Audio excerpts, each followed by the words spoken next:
Boa noite, queridos. Tudo bem? A Lisa está vindo à frente porque ela está saindo com as crianças de 5 a 10 anos. Se você trouxe seu filho, você pode ou pedir para ele vir à frente ou trazê-lo até aqui. Queridos, Daniel e Cláudio, domingo passado, falaram para a gente a respeito de alguns personagens bíblicos e do encontro que eles tiveram com Jesus. Nos foi sugerido que nós continuássemos nessa linha, nós falássemos de outras pessoas que se encontraram com Jesus. Cláudio falou sobre Maria e Marta, Daniel falou sobre Nicodemos, falou sobre a mulher samaritana. Mas eu e Dinardo, como a gente é um pouquinho rebelde, assim, a gente resolveu seguir por outro caminho. A gente não vai falar sobre os encontros com Jesus. Na verdade não é isso, né? Na verdade, às vezes Deus coloca alguma coisa no nosso coração e aquilo fica, que nem banho-maria, fica trabalhando, fica cozinhando ali. E eu compartilhei com o Ed esses dias a respeito desse Salmo 138. E Deus tem falado para mim, ao meu coração, a respeito desse Salmo. E Ed, inclusive, trouxe essa palavra ontem, de manhã, né, no culto da manhã. E eu resolvi compartilhar com os irmãos hoje à noite. Se você tiver sua Bíblia aí, traga o Salmo, abra para Salmo 138. Não vai ter jeito. Não. Alô? Alô? Agora funciona? Aleluia. Parecia que estava dentro de um funil assim, lá embaixo, tentando gritar para o socorro.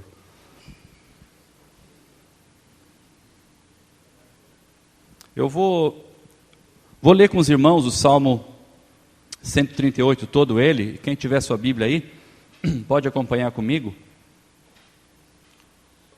Salmo 138 diz assim: Eu te louvarei, Senhor, de todo o coração.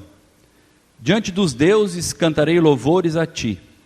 Voltado para o teu santo templo, eu me prostrarei e renderei graças ao teu nome, por causa do teu amor e da tua fidelidade, pois exaltaste acima de todas as coisas o teu nome e a tua palavra. Quando clamei, tu me respondeste, deste-me força e coragem. Todos os reis da terra te renderão graças, Senhor, pois saberão das tuas promessas. Celebrarão os feitos do Senhor, pois grande é a glória do Senhor. Embora esteja nas alturas, o Senhor olha para os humildes e de longe reconhece os arrogantes. Ainda que eu passe por angústias, tu me preservas a vida da ira dos meus inimigos. Estende a tua mão direita e me livras. O Senhor cumprirá o seu propósito para comigo. Teu amor, Senhor, permanece para sempre. Não abandones as obras das tuas mãos. Quero pedir que a gente tenha um minutinho de oração, pedindo que Deus nos dê discernimento sobre aquilo que a gente vai meditar agora no livro de Salmos. Pai de amor, obrigado por esse encontro, obrigado por esse culto de verão, obrigado por reencontrarmos várias pessoas queridas, algumas que nos visitam. Muito obrigado por esse momento que nós podemos ter de parar um pouquinho. A recém a segunda, mas já uma segunda agitada para todos nós. Pararmos essa agitação, virmos até aqui, sentarmos, te adorarmos através das músicas, te adorarmos através da nossa própria vida aqui, vindo até aqui. E nós também queremos agora ter o nosso ouvido inclinado para a tua palavra. Dá a cada um de nós um ouvido atento, entendimento. Dá a mim uma atitude humilde também, que eu possa ser alguém que comunica da parte do Senhor, de uma forma simples, de uma forma clara, de uma forma que o Senhor possa me usar como instrumento teu nas vidas dos irmãos aqui. Em nome de Jesus é que eu oro. Amém. Davi começa dizendo: eu te louvarei, Senhor, de todo o coração. Diante dos deuses cantarei louvores a ti. E o deuses aqui está em minúsculo, né? São deuses pagãos, são deuses quaisquer. Ele não está se referindo ao Deus verdadeiro. Mas eu quero me deter na palavra coração, nesse primeiro versículo do Salmo, porque depois vai ser fundamental esse entendimento para a gente refletir um pouquinho na conclusão do Salmo, que é o versículo 8. Então eu quero me deter um pouquinho naquilo que, na definição, no entendimento da palavra coração. Biblicamente, coração tem a ver com algo que é central, não tem a ver com o nosso coração que bate. Coração tem a ver com o centro, se podemos dizer assim, do espírito humano. Onde brotam as emoções, onde nós temos nossos pensamentos, onde nós temos nossas motivações, onde brota a força, brota a coragem. O coração é onde as coisas da nossa vida, nossas ações, nossas reações, nossos sonhos, é dali que brotam, do coração. E se você tem alguma dúvida a respeito de coração, dá uma abrida comigo para Provérbios, um pouquinho girando para a direita a página, 4:23. Ali tem uma definição muito boa a respeito de coração, ou da função do coração. Ali diz assim: acima de tudo, guarde o seu coração, pois dele depende toda a sua vida. A Bíblia e Deus vê o coração como a fonte de tudo que nós fazemos, cremos, agimos, como eu falei. E a instrução desse texto aqui é guardar o coração, proteger ele, né?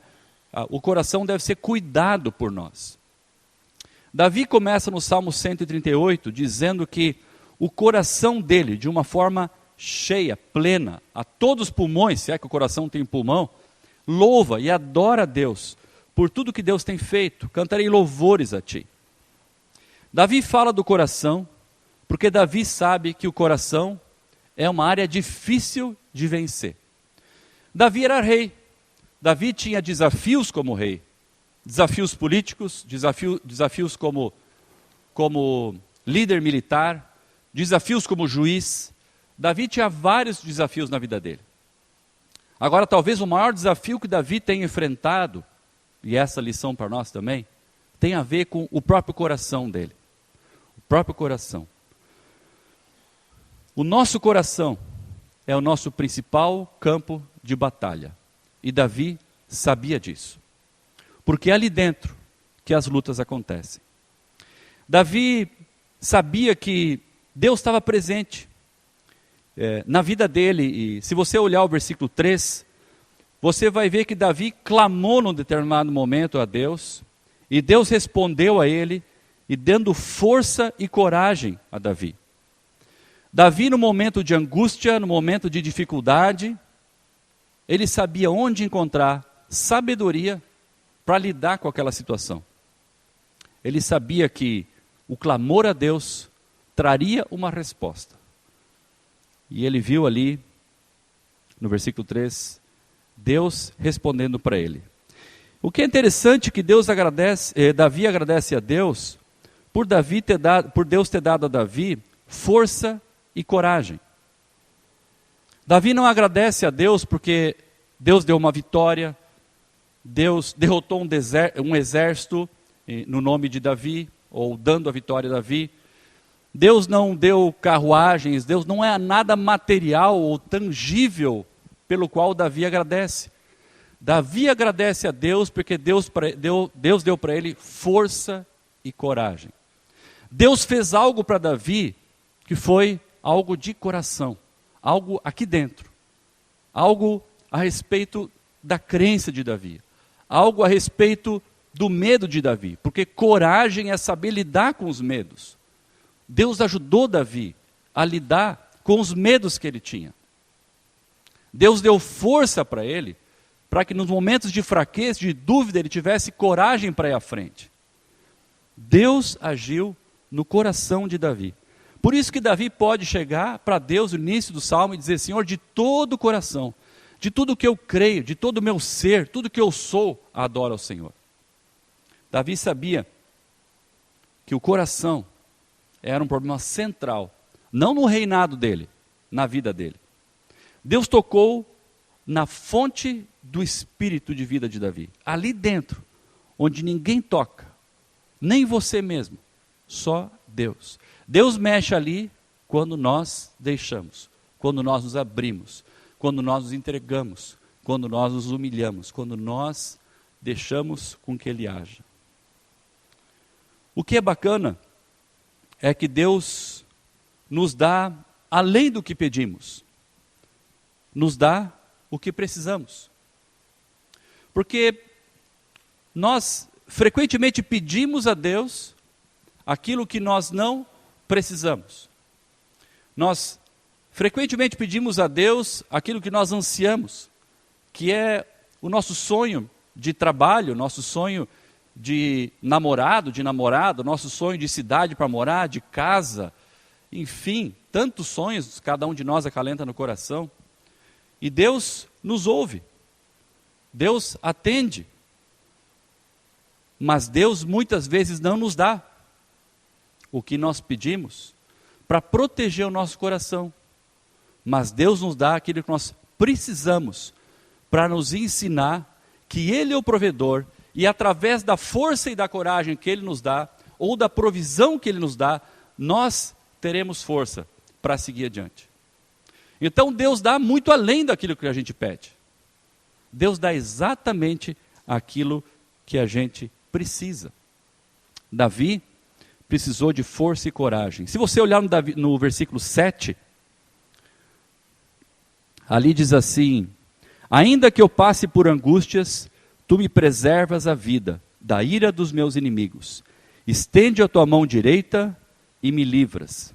Davi conhecia esse processo de angústia, Davi conhecia esse processo de gente indo contra ele, Davi conhecia perseguição, Davi conhecia a derrota, Davi conhecia o medo, mas ele diz assim: ainda que eu passe por isso, tu me preservas a vida dos meus inimigos, da ira dos meus inimigos. Ele reconhece o amor e a fidelidade de Deus. Não importa o que estivesse acontecendo aqui. E assim é com a nossa vida também. Não importa o que está acontecendo, a gente, quando compreende que Deus está agindo conosco, junto conosco, e nosso coração está totalmente entregue a Ele, nós podemos dizer: Senhor, eu reconheço que Tu estás comigo, me dirigindo e me guiando. Ainda que eu passe por angústias. Não sei qual é a angústia que você está passando, não sei qual é o pedido que você tem para Deus, o que você tem colocado no conteúdo das suas orações. Saiba que Deus vai ouvir. Deus vai responder. Mas nem sempre Deus vai responder da maneira como você está pedindo. Deus vai responder exatamente da maneira como Ele, ao te conhecer, ao me conhecer, sabe do que nós precisamos. Se você voltar para o versículo 2, Davi diz que, voltado para o seu santo templo, ele se prostraria e renderia graças ao teu nome. E aqui tem duas palavrinhas que diz assim: por causa do teu amor e da tua fidelidade, pois exaltaste acima de todas as coisas o teu nome e a tua palavra. Davi sabia que a fidelidade e o amor de Deus estavam com ele a cada dia. Não tinha dúvida a respeito disso. Davi estava cuidando da vida dele, da família dele, estava cuidando dos negócios dele, do reinado dele. Deus estava cuidando de Davi. Não havia dúvida que a fidelidade de Deus e o amor de Deus estavam com ele. E o que é bacana é que Davi atribui para Deus as vitórias que ele tem na vida dele.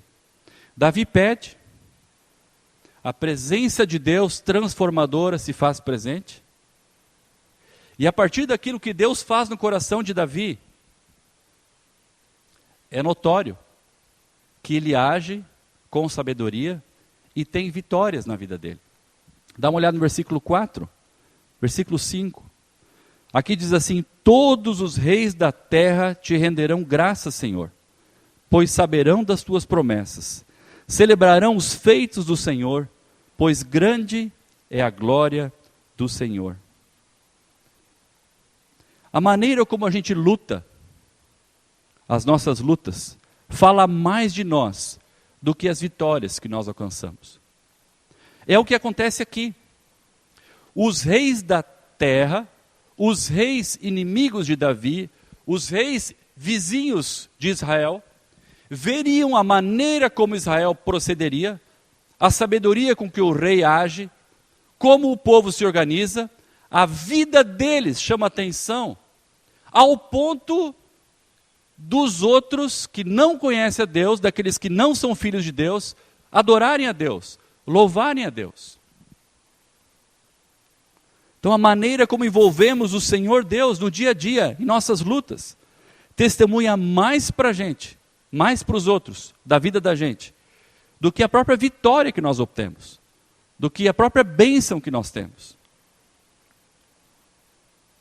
Pois grande é a glória do Senhor.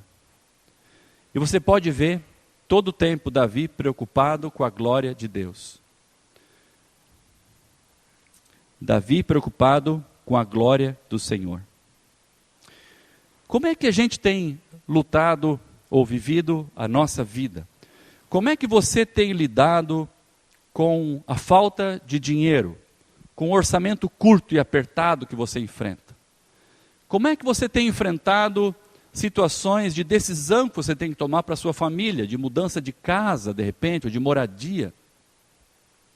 Como é que você tem lidado com situações dentro da família que você não consegue acertar com tua esposa, o teu marido? Tu age em silêncio? Ou tu não age, fica em silêncio? Como tu resolve isso? Como tu resolve conflitos no teu trabalho?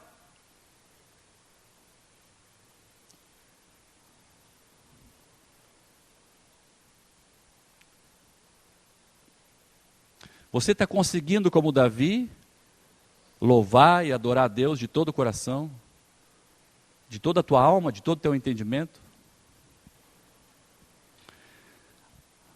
O mundo, a sociedade, nossos vizinhos de condomínio, deveriam enxergar na gente algo muito diferente daquilo que eles estão acostumados a ver.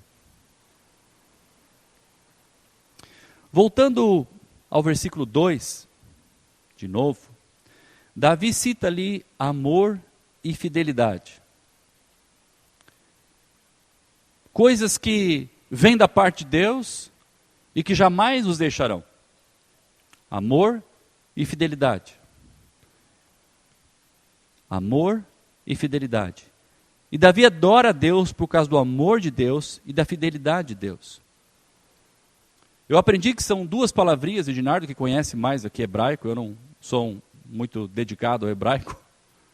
São duas palavrinhas que se repetem várias vezes nos livros de Salmos. Amor e fidelidade. Amor leal e benignidade. Ou fidelidade e misericórdia. São as palavrinhas aquelas que tem no Salmo 23. Certamente, como é que termina, quem sabe de cor? Benignidade e a misericórdia são expressões que estão caminhando nos Salmos e que Deus diz que isso não vai faltar na vida da gente. Mas eu quero chamar a atenção de você para o Salmo 25.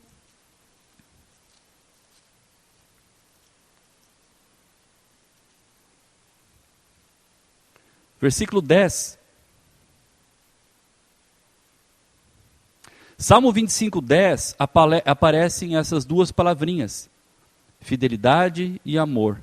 Salmo 25, 10 fala assim: todos os caminhos do Senhor são amor e fidelidade, para com os que cumprem os preceitos da sua aliança. Todos os caminhos do Senhor, todas as ações do Senhor, tudo aquilo que Deus faz na nossa vida, é amor e fidelidade.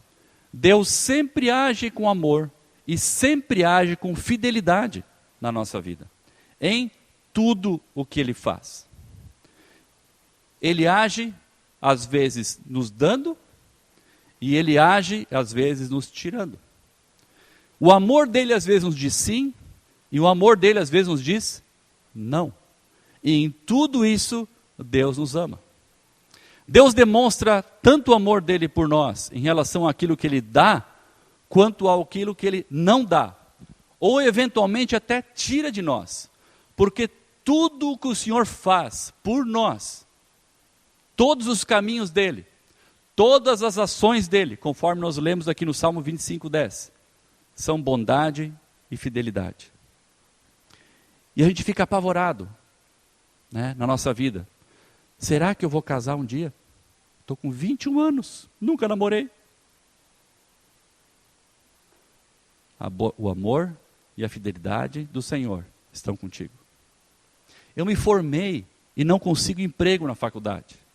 O amor e a fidelidade estão contigo. Eu tenho um filho adolescente, nós temos um filho adolescente, não sei como lidar com ele.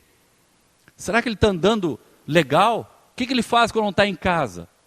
O amor e a fidelidade do Senhor estão contigo, mesmo quando tu não saibas muito bem onde teu filho anda e como ele está. O amor dele está agindo. O dinheiro está apertado. Esse mês as contas vão fechar. O amor e a fidelidade do Senhor estão contigo. Deus é contigo e comigo sempre. Mas como é difícil nós às vezes perdermos coisas. Ganhar é mais fácil. Perder a saúde talvez é difícil. Mas quando a gente perde a saúde e de repente um diagnóstico difícil nos é apresentado pelo médico, a gente entende que o amor e a fidelidade do Senhor estão com a gente?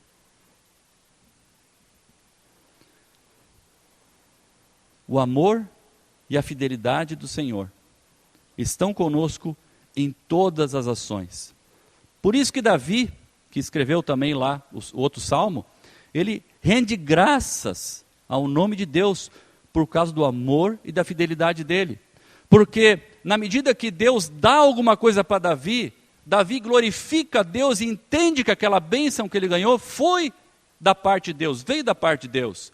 E as pessoas então reconhecem, Deus deu para Davi.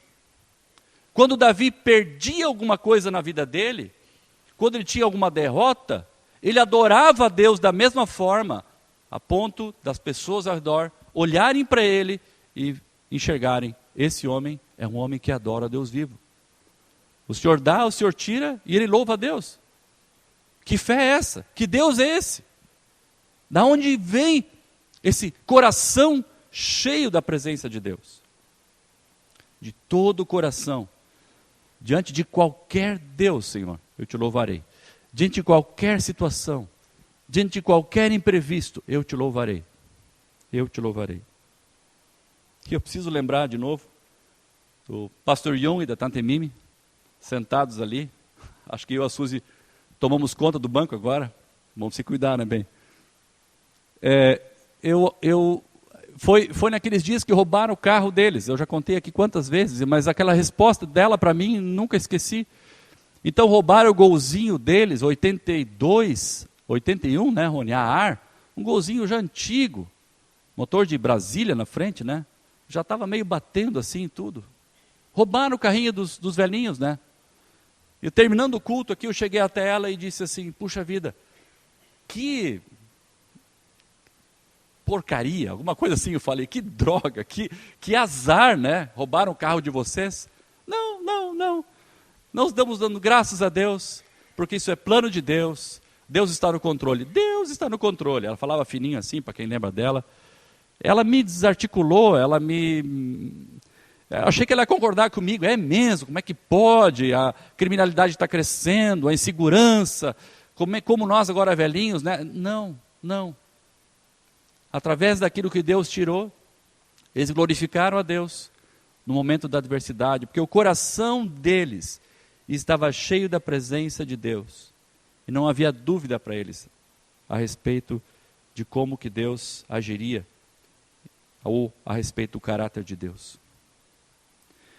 Sabe por quê? Porque embora, como o versículo 6 fala, embora esteja nas alturas, o Senhor olha para os humildes e de longe reconhece os arrogantes. Deus conhece aqueles que são seus filhos, que andam em humildade, sabe do que eles precisam, sabe daquilo que eles podem suportar, não vai haver nenhuma tentação que nos pareça sobrenatural, pela qual nós vamos nos desesperar. Deus vai trazer o livramento, a palavra promete.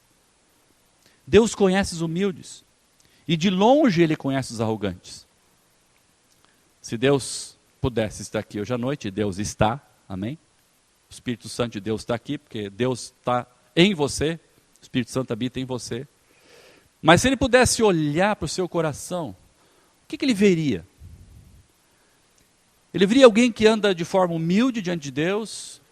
Ele vê alguém que coloca Deus no seu cotidiano, na sua segunda-feira, no conflito com os filhos, nas dúvidas quanto ao futuro. Deus veria alguém humilde aqui, olhando para você hoje aqui dentro? Ou será que Deus olharia para o seu coração e veria ali você controlando a sua vida, alguém que não considera muito a vontade de Deus, que ouve o pastor falar numa linha, fala assim, mas não é tudo aquilo ali, não é por aí. A Bíblia fala, mas quem sabe por aqui é melhor. Ou talvez você creia na Bíblia, mas você esqueceu e está seguindo pelo seu próprio taco, você está seguindo como orgulhoso. A Bíblia diz que Deus reconhece os arrogantes. O arrogante é aquele que não considera Deus no dia a dia. O arrogante é aquele que toma as decisões por conta própria. O arrogante é aquele que tem sempre a razão em casa. O arrogante é aquele que no grupo pequeno, ele sempre tem a última palavra. Como você tem demonstrado sua arrogância? Porque todos nós somos, de certa forma, arrogantes. Autocontrolados ou autocontroladores. O Novo Testamento fala que Deus concede graças humildes, mas se opõe aos orgulhosos. Davi, ele sabia que o Senhor olha para os humildes. Por isso que ele sabia que ele podia adorar a Deus, tanto naquilo que ele ganhou, quanto naquilo que ele perdeu. Nesse salmo, nós vimos Davi com o coração cheio de gratidão. Mas em outros salmos nós vimos Davi sangrando no coração. Davi era um homem que aprendeu a sofrer, aprendeu a perder. Aprendeu com seus próprios erros também. Foi um homem que quando confrontado, ele se arrependia. Por isso um homem segundo o coração de Deus, porque ele percebia o seu próprio erro. E assumia a responsabilidade e as consequências daquilo que ele fez. Então, era um homem que experimentou vitórias e derrotas também. Por isso que ele pode dizer que o Senhor olha para os humildes. Deus estava concedendo vitória para ele. O coração dele estava cheio de alegria. A gente pode fingir que a nossa vida é humilde diante de Deus, mas Ele conhece. Ele te conhece muito bem. Tem duas pessoas que te conhecem bem. Quem te conhece melhor é o teu Criador, é o nosso Criador, Deus. E tem uma segunda pessoa que te conhece muito bem, que és tu mesma, certo? A gente se conhece bem, sabe se a gente está, né? Agora já nossa mãe acha que conhece, nosso cônjuge também, nosso amigo acha, mas a gente conhece o nosso coração, sabe das lutas que estão lá dentro. E eu quero compartilhar com vocês o versículo final desse salmo, que é: o Senhor cumprirá o seu propósito para comigo. Deus tem um propósito para a minha vida, e Ele vai cumprir. Porque todos os caminhos dele são amor e fidelidade. Ele vai cumprir. Dando ou tirando, Ele vai cumprir. O problema do nosso coração é quando o nosso coração não está cheio da presença do Espírito Santo. Quando o nosso coração está cheio da presença do Roger, ou do Ed, ou do Sérgio, ou do Clayton. Quando aquilo que move as nossas ações não está cheio da presença de Deus, não anda em humildade, não está entregue, Aí nós temos um problema.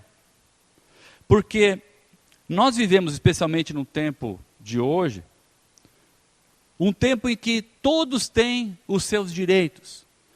Todos têm direito à sua opinião, e a sua opinião, de repente, é a verdade. E a verdade é aquilo que ele quer que seja estabelecido na sua vida. Nós vivemos um tempo de pessoas egoístas, de pessoas avarentas, de pessoas umbilicalizadas. Nós somos assim. Eu não vou.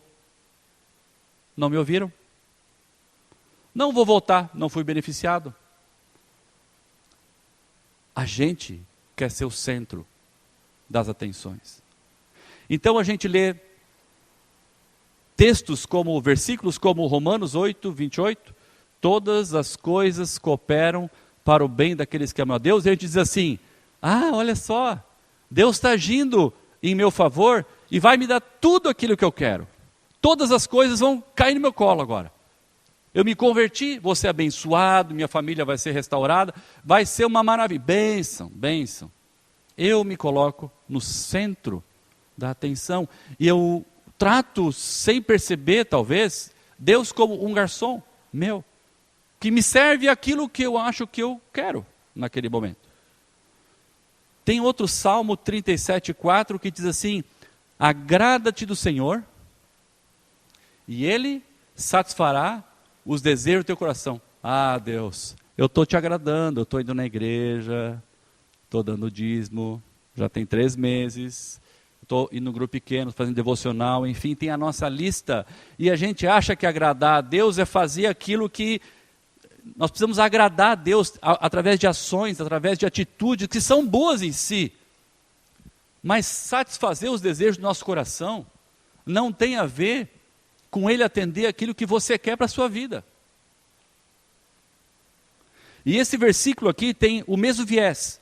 O Senhor cumprirá o seu propósito para comigo. Deus vai me ouvir, vai me abençoar e vai me atender. Não. O Senhor cumprirá o propósito dEle na minha vida. O propósito é de Deus, não é meu. Qual que é o propósito de Deus na sua vida? Eu não sei. É complicado de a gente discernir. Mas a palavra diz, aqui, continuando o versículo, Davi diz assim, teu amor, Senhor, permanece para sempre. Deus vai estabelecer os propósitos dele na sua vida, e Ele é um Deus de amor e de fidelidade. E Ele vai dar para cumprir os propósitos dele na sua vida. Porque o amor dele permanece para sempre. Ele é um Deus de amor, Ele vai dar. Deus vai estabelecer o seu propósito para a tua vida e Ele vai tirar. Ele vai permitir a aprovação. Por quê? Porque o amor do Senhor permanece para sempre. Deus dá por amor. Deus nos priva por puro amor. Como você certamente faria com um filho seu. Por amor, deveria fazer.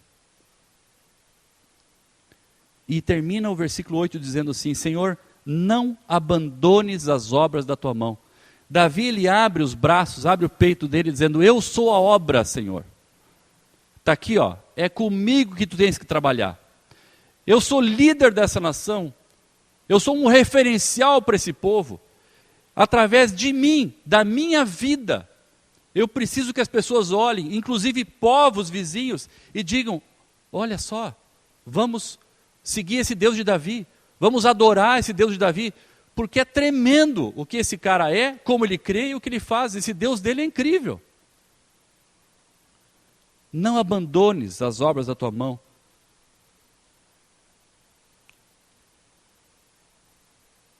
Deus não vai abandonar. Se você é filho, se você um dia entregou sua vida para Deus, reconheceu Jesus Cristo como seu Salvador, se você um dia se arrependeu, você é filho. E se você é filho, Deus não vai abandonar a obra que Ele tem na sua vida. Por isso, queridos, nós temos que aprender que nós não somos o centro das atenções. Mas o centro das atenções é o grande Deus Todo-Poderoso. Aqui diz assim: renderei graças ao teu nome por causa do teu amor e da tua fidelidade. Davi está exaltando o que Deus tem feito na vida dele, por causa da glória dele. Porque Deus tem sido glorificado. Pessoas têm sido tocadas através da vida de Davi. Pessoas têm sido tocadas pelo testemunho dele. Você tem percebido Deus na sua vida? Você tem percebido a ação do Senhor na sua vida, te dando, te tirando, te privando? Como é que você tem lutado com as tuas lutas? Com as armas que Deus deu para você? As armas que a palavra nos coloca aqui? Súplica, oração, ação de graças.